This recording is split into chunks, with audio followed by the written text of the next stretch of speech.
আসসালামু আলাইকুম সুপ্রিয় শিক্ষার্থীবৃন্দরা, আজকে আমরা ইংরেজি দ্বিতীয় পত্রের একটি গুরুত্বপূর্ণ বিষয় ট্যাগ কোশ্চেন সম্পর্কে জানবো। ট্যাগ কোশ্চেন সম্পর্কে জানার আগে তোমরা তোমাদের যদি সিলেবাস থেকে দেখো, সিলেবাসে সবসময় দেখা যায় যে একটা টপিকস থাকে ট্যাগ কোশ্চেন সম্পর্কে। ট্যাগ কোশ্চেন সাধারণত 5টি মার্কস থাকে। এই ট্যাগ কোশ্চেন একটি সহজ গ্রামাটিক্যাল রুলস উপাদানগুলোর ভিতরে একটি। এটা সাধারণত দেখা যায় ম্যাক্সিমাম স্টুডেন্টের একটি খুবই প্রিয় জিনিস থাকে, কিন্তু এই ট্যাগ কোশ্চেন যখন প্রথম প্রথম আমরা হচ্ছে ক্লাস 9-এ উঠি, তখন আমাদের দেখা যায় যে ট্যাগ কোশ্চেনটা তখন এতটা হচ্ছে আমাদের কাছে পরিচিত থাকে না। তখন আমরা প্রথমে যখন নাম শুনি ট্যাগ কোশ্চেন, বাবা এটা আবার কি, এই ট্যাগ কোশ্চেন আমরা পারবো কি পারবো না, এইটা নিয়ে বিভিন্ন দ্বিধাদ্বন্দ্বে থাকি। কিন্তু আসলে ট্যাগ কোশ্চেন খুবই সহজ একটা গ্রামাটিক্যাল টাইপ। আমরা যদি ট্যাগ কোশ্চেন কথাটাকে সহজভাবে ভাঙতে যাই, তাহলে এটা বলতে পারি যে ট্যাগ কোশ্চেন হচ্ছে একটি সেন্টেন্সের পিছনে জাস্ট একটা ট্যাগ লাগানো। এখন আমরা সেন্টেন্স যখন প্রকারভেদ করছিলাম, অ্যাসার্টিভ সেন্টেন্স সম্পর্কে সবাই আমরা জানি। অ্যাসার্টিভ সেন্টেন্সে কি হয়েছিল, দুইটা টাইপস থাকে, একটা হচ্ছে অ্যাফার্মেটিভ টাইপস, একটা হচ্ছে নেগেটিভ টাইপস। ঠিক একইভাবে হচ্ছে ট্যাগের ক্ষেত্রেও আমরা একটা অ্যাফার্মেটিভ ট্যাগ ধরবো, একটা নেগেটিভ ট্যাগ ধরবো। অ্যাফার্মেটিভ ট্যাগ কোনটা, নেগেটিভ ট্যাগ কোনটা, আগে সেটা ক্লিয়ার হতে হবে আমাদের। এইখানে আমরা দুইটি সেন্টেন্স দেখতে পাচ্ছি, এইটি হইতেছে একটা অ্যাফার্মেটিভ সেন্টেন্স আর এটি হচ্ছে একটি নেগেটিভ সেন্টেন্স। অ্যাফার্মেটিভ সেন্টেন্সের সাথে সব সময় নেগেটিভ ট্যাগ বসে। এই যে এইখানে এইটা হচ্ছে ট্যাগ, আর এই যে নট যুক্ত করা আছে এখানে, এইটা হচ্ছে একটা নেগেটিভ ট্যাগ।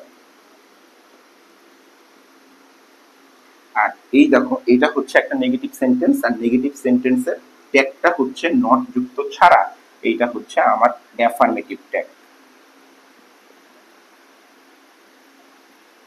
সো আমাদের সর্বপ্রথম শিখতে হবে হচ্ছে ট্যাগ।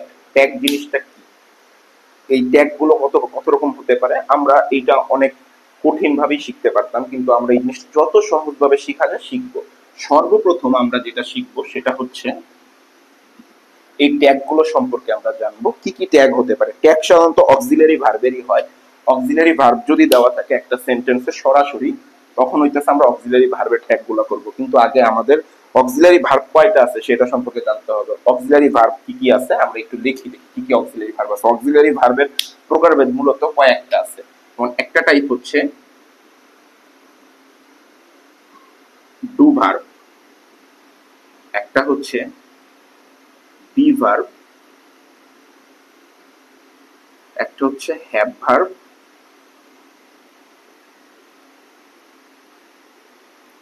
আরেকটা হচ্ছে মোডাল অক্সিলিয়ারি।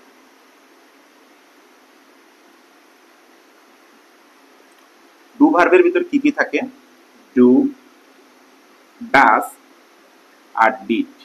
আমরা সবাই জানি এই দুটি হচ্ছে প্রেজেন্টের জন্য, আর এইটা হচ্ছে পাস্ট টেন্সের জন্য। বি ভার্বের ভিতরে থাকে am, is, are, was, war.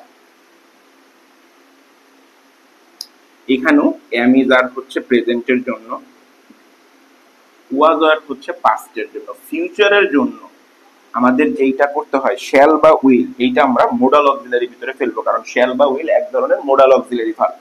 Have ভার্বের ভিতরে আছে কি, হ্যাভ, হ্যাজ, আর হচ্ছে হ্যাড। মোডাল অক্সিলারি ভার্বের ভিতরে আমাদের থাকে মে, যেগুলো যেগুলো আমাদের পরিচিত আমরা সেগুলোই জানবো। আরো অনেক আছে, আমাদের এক্সামের জন্য যেগুলো দরকার হয় সেগুলোই জানবো। Must, might, can, could, shall,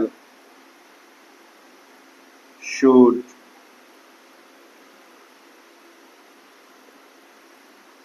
will, would, have to, has to। আরেকটি থাকে হচ্ছে ought to। এছাড়াও আরো অনেক মোডাল অক্সিলারি ভার্ব আছে। আমাদের এইগুলো ট্যাগ আগে শিখতে হবে। প্রেজেন্টের ডু ভার্বের জন্য এই ট্যাগ গুলোর হচ্ছে কি কি লাগবে, বি ভার্বের জন্য এই ট্যাগ গুলোর হইতেছে কি ট্যাগ হবে, নেগেটিভ ট্যাগ। এগুলো সব কিন্তু অ্যাফার্মেটিভ ফর্মে আছে, আমাদের এগুলো নেগেটিভ ট্যাগটাই বের করতে হবে। হ্যাভ ভার্বের জন্য কি কি ট্যাগ হতে পারে, মোডাল অক্সিলারির জন্য কি কি ট্যাগ হতে পারে। সাধারণত প্রত্যেকটার সাথে এনটি যুক্ত করলেই হয়ে যায়।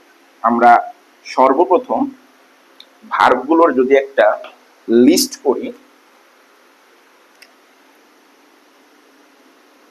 am, is, are, was, were,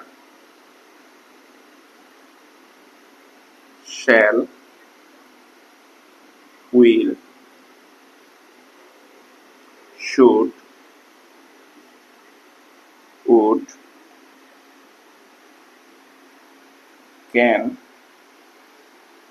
could, এরকম আরো অনেক আছে, তোমাদের বইয়ে দেখবা হচ্ছে এরকম অনেকগুলো মোডাল অক্সিলারি ভার্বের লিস্ট আছে। তো আমরা কি করতেছি, এইগুলোর ক্ষেত্রে শুধুমাত্র এম এর ক্ষেত্রে একটু ডিফারেন্ট হবে, কারণ এম এর ক্ষেত্রে একটা হবে হচ্ছে আরেন্ট, মনে রাখতে হবে। আর বাকিগুলোর ক্ষেত্রে মোটামুটি শুধু একটা এনটি যুক্ত, আর কিচ্ছু না। খুবই সহজ ট্যাগ কোশ্চেন, একদম পানির মতো সহজ, কিন্তু ট্যাগ কোশ্চেনে কিছু কিছু জায়গায় কেন ভুল হয় এগুলো আমরা জানবো। এগুলো জানতে হলে একদম ভিডিওর শেষ পর্যন্ত থাকতে হবে। শ্যালেরটা একটু চেঞ্জ হবে, শ্যান্ট হবে, উইলেরটাও চেঞ্জ হয়ে উডেন্ট ওন্ট হবে, সরি। শুডের ক্ষেত্রে শুডেন্ট,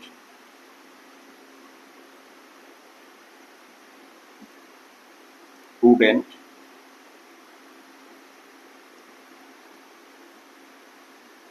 ক্যান্ট। তোমরা চাইলে এগুলো স্ক্রিনশট দিয়ে রাখতে পারো, আবার যদি চাও যে আমার সাথে সাথে খাতায় উঠাবে সেটাও তোমরা করতে পারো।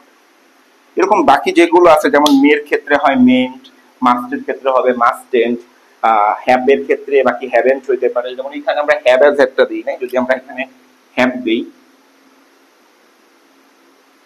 হ্যাজ,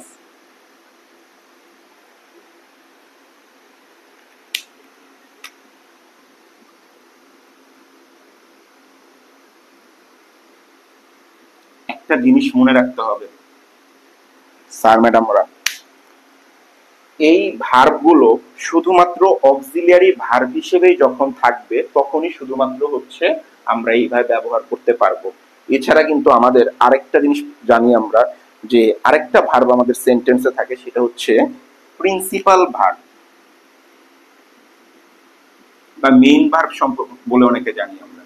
এই প্রিন্সিপাল ভার্ব যদি দেওয়া থাকে শুধু ভার্ব, এই ক্ষেত্রে আমরা একটু টেন্সটাকে বুঝবো। যদি হচ্ছে এইখানে প্রেজেন্ট টেন্সে থাকে,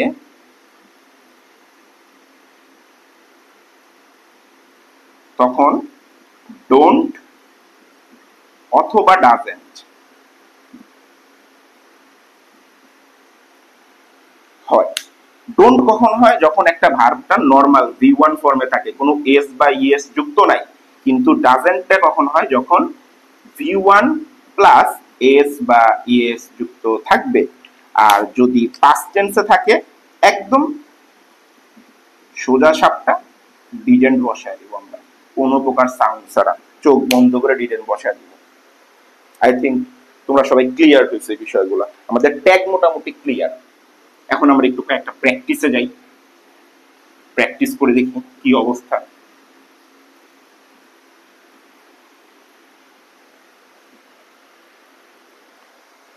যেমন আমরা আগে একটা প্রিন্সিপাল ভার্ব দিয়ে স্টার্ট, একটা অক্সিলারি ভার্ব দিয়ে লিখি, সমস্যা কি, আগে যেটা লিখছিলাম সেটাই লিখি আমরা। He is going to school. আমি প্রথমেই বলছিলাম আমাকে সর্বপ্রথম দেখতে হবে এই সেন্টেন্সটি অ্যাফার্মেটিভ না নেগেটিভ। যেহেতু এখানে কোনো নটের কোনো খেলাই নাই, সো আলটিমেটলি এইটা আমার জন্য একটা অ্যাফার্মেটিভ সেন্টেন্স। যদি অ্যাফার্মেটিভ সেন্টেন্স হয়, আমার ট্যাগ সব সময় নেগেটিভ ট্যাগ হবে। আর যেহেতু নেগেটিভ ট্যাগ হবে, আমাকে তাহলে দুইটা জিনিস খুঁজে বের করতে হবে এখানে। প্রথম কথা হচ্ছে এখানে আমাকে দেখতে হবে অক্সিলিয়ারি ভার্ব আছে কিনা। এখানে কিন্তু একটা ভার্ব আছে প্রিন্সিপাল ভার্ব বা মেইন ভার্ব হিসেবে, আমার অক্সিলিয়ারি ভার্ব আছে এখানে একটা, ইয়েস আমি পাইছি। তারপরে আমাকে খুঁজে বের করতে হবে এর সাবজেক্টটা। সাবজেক্টের কথা কেন বললাম, সাবজেক্ট আমার ট্যাগ যখন আমি লাগাবো সব সময় সাবজেক্টের প্রোনাউন ফর্মটা লাগাইতে হবে। এইখানে কিন্তু আমার হি দেওয়া আছে, সো আমার এখানে এটা কিন্তু একটা এক ধরনের প্রোনাউন, সো আমার এই জায়গাতে কোনো প্রকার চিন্তা নেই। কিন্তু ধরো এই জায়গাতে হি এর পরিবর্তে রহিম দেওয়া আছে, তখন আমি কি করব? তখন এইটার প্রোনাউন কি সেটা বের করতে হবে। আমরা জানি ছেলে যদি হচ্ছে ম্যাসকুলিন জেন্ডার হয় মানে মেল হয় তখন হচ্ছে আমরা হি ইউজ করব, আর যদি হচ্ছে মেয়ে বা মহিলা বোঝায় তাহলে আমরা শি ইউজ করব। বেবি মানে থার্ড পারসন হচ্ছে আপনার কমন জেন্ডার টাইপের জিনিস, তারপর হচ্ছে কোনো বস্তু বোঝালে আমরা সবসময় ইট ব্যবহার করব। তো আমার এই জায়গাতে চলো আমি এটা সলভ করি। এখানে আমার তাহলে ইজ আছে, ইজ এর নেগেটিভ ট্যাগ, যেহেতু আমাদের ট্যাগটা হবে নেগেটিভ, ইজ এর নেগেটিভ ট্যাগ হচ্ছে ইজেন্ট। আমাদেরকে এরপরে যোগ করতে হবে একটা প্রোনাউন।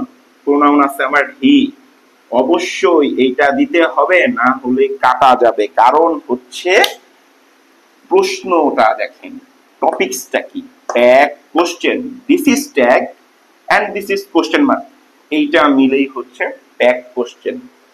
এখন এইটা তো গেল একটা অ্যাফার্মেটিভ ট্যাগের ক্ষেত্রে। ধরেন এই সেন্টেন্সটার ভিতরেই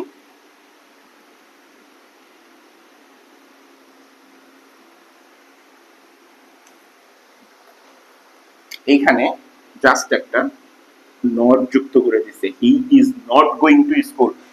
এখন দেখতে পারতেছি আমি এইটা একটা নেগেটিভ সেন্টেন্স, যেহেতু নট যুক্ত আছে।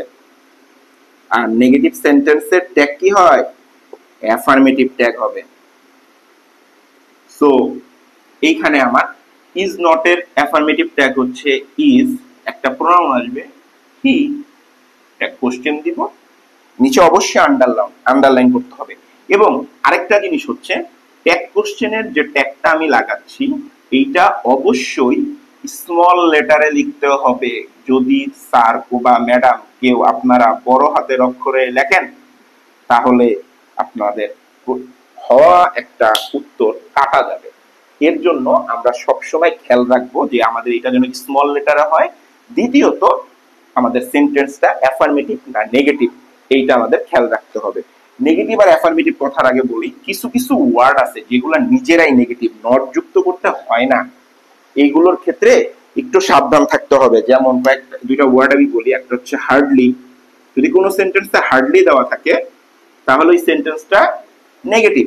আবার যদি কোনো সেন্টেন্সে যদি সেলডম দেওয়া থাকে তখন ধরে নিতে হবে এই সেন্টেন্সটা নেগেটিভ, কারণ এইখানে নেগেটিভ ওয়ার্ড উপস্থিত আছে।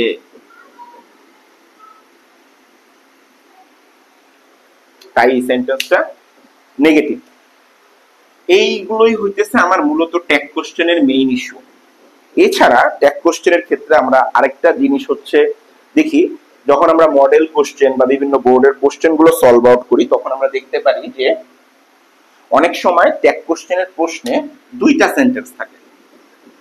সবসময় মনে রাখবেন স্যার, যেই সেন্টেন্সের সাথে কোশ্চেনের এইটা দেওয়া থাকবে প্রশ্নে সেইটাকে ধরে আমি ট্যাগ করব। আমি কখনোই হইতেছে কোনটা ফার্স্ট আছে কোনটা সেকেন্ড আছে এইটা নিয়ে সফল হব না। এইটা নিয়ে যদি ভাই সফল হন পরীক্ষার হলে সময় চলে যাবে আপনার। কারণ ট্যাগ কোশ্চেনে 5টা কোশ্চেন আছে, 5টা কোশ্চেনে আমার সময় যত কম লাগে, যত কমে আমার তাড়াতাড়ি শেষ করা যায়, এইটা আমার জন্য প্লাস পয়েন্ট অন্য টপিকসে সময় দেওয়ার জন্য। কারণ আমার রাইট ফর্ম ভার্বে সময় লাগতে পারে বেশি, আমার ট্রান্সফরমেশনে সময় লাগতে পারে, কমপ্লিটিং এ সময় লাগতে পারে, কানেক্টরস এ সময় লাগতে পারে, কিন্তু আমার ট্যাগ কোশ্চেনে সময় নষ্ট করা যাবে না। 5টা ট্যাগ কোশ্চেন চেষ্টা করতে হবে 2-3 মিনিটে শেষ করে দিতে, বড়দের 5 মিনিট, এর বেশি নেওয়া যাবে না। এখানে আমি একটা কথা বলছিলাম একটু আগে যে কিছু কিছু সময় আমরা বুঝতে পারি না, ট্যাগ কোশ্চেন লেখার পরও ভুল হয়ে যায়, যে বলছিলাম কিছু কিছু কারণে ট্যাগ ভুল হয়। এটা একটা কারণ আমি আপনাদের দেখাই। অনেক সময় আমরা কিছু সেন্টেন্স দেখা সাফল্য পড়ে যাই, যেমন হি কাট দ্য ট্রি।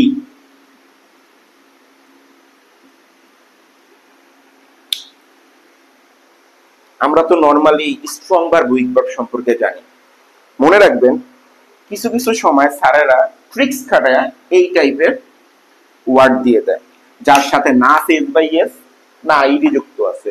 নরমাল একটা V1 ফ্রম সেন্টেন্সটা, এটা একটা V1 ভার্ব আছে না, V1 V2 V3, একটু রিমেম্বার করে দেখেন, রিকল করে দেখেন কাটের ফর্ম তিনটাই এক। কাট কাট কাট। আমি যদি এটা পাস্ট টেন্সে ধরি কাট, প্রেজেন্টে ধরলেও কাট, ভিডিওতেও কাট। এইখানে সবসময় খেয়াল রাখবেন, যদি verb third person singular number হয়, এই যে ভার্ব সরি সাবজেক্টটা থার্ড পারসন সিঙ্গুলার নাম্বার হয়, এটা থার্ড পারসন সিঙ্গুলার। যখন থার্ড পারসন সিঙ্গুলার হয় তখন ভার্বের সাথে আমরা সবাই জানি এস বা ইএস যুক্ত হয়। সো যদি যদি এটা প্রেজেন্টে থাকতো, এটা হওয়ার কথা ছিল হি কাটস, কিন্তু তা এরকম কাটস, কিন্তু যেহেতু প্রেজেন্টে নাই, তার মানে কাটস নাই, তার মানে আমাকে দেখতে হবে যে এইটার একটা পাস্ট টেন্সে আছে, কারণ এটার পাস্ট ফর্ম হচ্ছে আমার কাট। সো এই ক্ষেত্রে স্যারেরা হি দেখা ডাজেন্ট বসায় দিয়েন না, অবশ্যই সরি ডিডেন্ট হবে। দেখছেন আমি ভুল করে ফেলাইছিলাম বলতে বলতে। এই একটা টাইপ গেল। আবার আরেকটা সময় আরেকটা এক্সাম্পল দিই, এই এক্সাম্পলটা ভুল করে স্টুডেন্টরা। সেটা হচ্ছে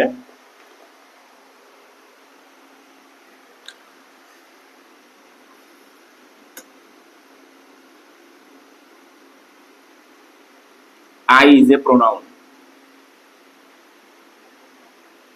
স্যার ভুলেও আই আছে এর জন্য এম লাগাই দিয়েন না, এইখানে আইটা সাবজেক্ট হিসেবে অ্যাড হইছে ঠিক আছে, কিন্তু এইটা মূলত যে একটা প্রোনাউন, একটা বস্তুর মতো এই জিনিসটাকে ওরা ফিক্সড করছে।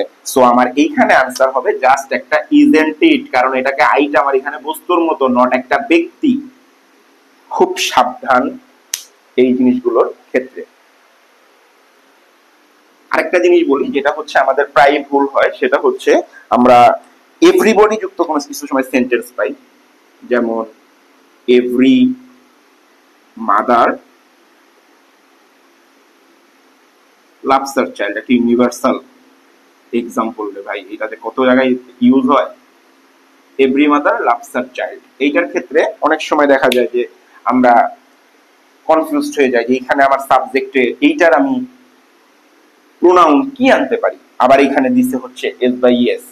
এইটার ক্ষেত্রে একটা জিনিস মনে রাখবেন, যদি প্রেজেন্টে থাকে, পাস্টের কথা বলতেছি না, পাস্টে থাকলে সবসময় ডিডেন্ট দিব আমি ট্যাগের ক্ষেত্রে। যদি প্রেজেন্টে থাকে আমি এটা ডোন্ট ইউজ করব। এখন আপনাদের মনে প্রশ্ন হইতে পারে যে স্যার এইখানে এস বা ইএস যুক্ত আছে, আপনি ডোন্ট কেন ইউজ করলেন? শুনেন স্যার ম্যাডাম, এইখানে এইটা অনেক সময় ডিপেন্ড করে, ধরেন আপনি নিজেকে বোঝানোর জন্য সবসময় মাথায় রাখবেন এইটা ডিপেন্ড করে এইখানে যে প্রোনাউনটা হবে তার উপরে। এখানে প্রোনাউন এভরি মাদারের প্রোনাউন অবশ্যই দে হবে, বুঝাই যায়, অনেক প্লুরাল, তার জন্য এটা দে। আর দের সাথে তো ভাই ডাজেন্ট হয় না, অনেকেই এই ভুলটা করে, এখানে ডাজেন্ট লেখা দেয়। ভাই ডাজেন্ট লেখা দিলে আপনার নাম্বার জীবনেও দিবে না ভাই। এইটা মনে রাখতে হবে যে এটা একটা প্লুরাল ফর্ম, আর প্লুরাল ফর্মের সাথে সবসময় হচ্ছে ডু বসে। সো আমার এইখানে আমি all time don't they use করব। এছাড়া ট্যাগ কোশ্চেনের আর তেমন কোনো এক্সাম্পল বা কোনো টাইপস আপাতত আপনাদের বোর্ডে এইভাবে দেখা যায় না, তারপরও আপনারা এগুলো থেকে বিভিন্ন বোর্ডের প্রশ্ন, বিভিন্ন মডেল কোশ্চেন এগুলো সলভ করবেন।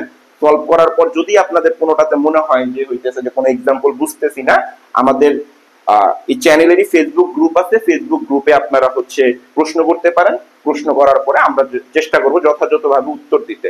আজকে এই পর্যন্তই, কালকে বা এই পরবর্তী দিন নতুন কোনো টপিকস নিয়ে আলোচনা হবে। আসসালামু আলাইকুম।